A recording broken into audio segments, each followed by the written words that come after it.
ನೋಡಿಯಪ್ಪ, police ಅವರು investigation ಮಾಡ್ತಾ ಇದ್ದಾರೆ. ನಾನು ಅವ್ರಿಗೆ ಸಂಪೂರ್ಣವಾಗಿ ಸರ್ಕಾರ ಅವ್ರಿಗೆ ಜವಾಬ್ದಾರಿ ಕೊಟ್ಟಿದೆ. ಈಗ ನಾನು ಮಧ್ಯ ನಾನೇನು ಮಾತಾಡಕ್ಕೆ ಹೋಗುದಿಲ್ಲ, ಮಾತಾಡಲೂಬಾರ್ದು.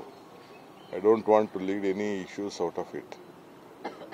ಸರ್ಕಾರಕ್ಕೆ ಇಂಥ ವಿಚಾರನ ನಾವು ಭಾಳ ಗಂಭೀರವಾಗಿ ಪರಿಗಣಿಸ್ತಾ ಇದ್ದೀವಿ. ಅವ್ರ ಡ್ಯೂಟಿ ಎಲ್ಲ ಆ್ಯಂಗಲಲ್ಲೂ ಮಾಡ್ತಾ ಇದ್ದಾರೆ. ಅವರು ನಮಗೆ ರಕ್ಷಣೆ ಮಾಡೋಕ್ಕೆ ಏನು ಬೇಕೋ, ಬೆಂಗಳೂರಿನ ಗೌರವ ಕಾಪಾಡೋಕ್ಕೆ ಏನು ಬೇಕೋ ನಾವು ಮಾಡ್ತೀವಿ.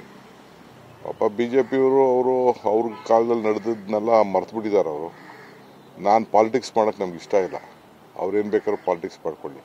ಬಟ್ ಒಂದು, ಬೆಂಗಳೂರಿನ ಕರ್ನಾಟಕ ಗೌರವನ ಈ ರಾಜಕೀಯ ಮಾಡೋದ್ರಿಂದ ಈ BJP ಎಲ್ಲ ನಾಯಕರುಗಳು ಕರ್ನಾಟಕನೇ ಅವ್ರಿಗೆ ಗೌರವನ ಹಾಳು ಮಾಡ್ತಾ ಇದ್ದಾರೆ.